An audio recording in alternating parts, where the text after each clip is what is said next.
Yung jingle kasi ni Annette Misalot, so gawa po niya, di ba yun? Number 8, ayun, siya po yun. Ngayon gusto ko pa-jingle dyan, ito oh. Marunong po gumawa ng jingle yan. Oh, jingle lang. Ako kasi nag-jingle na ako. Ano ba yan? So ayan, so maglalason po kami yung kanta po namin ay para po sa mga nag-iibigan. Katulad kay ate, kay Sheila.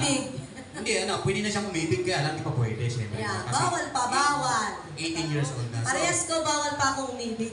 Talaga na! Tinatawa ng kalibosing.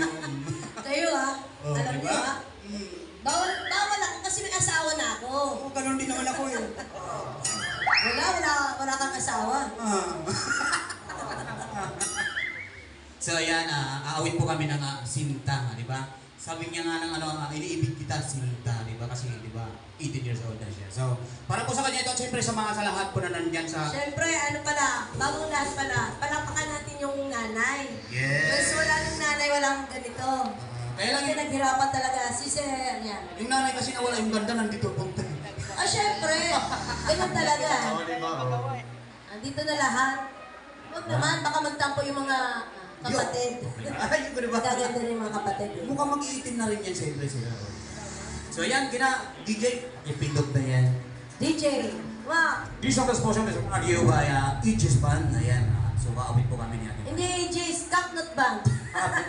Capnut Vlog TV. Sige. Alright, sige.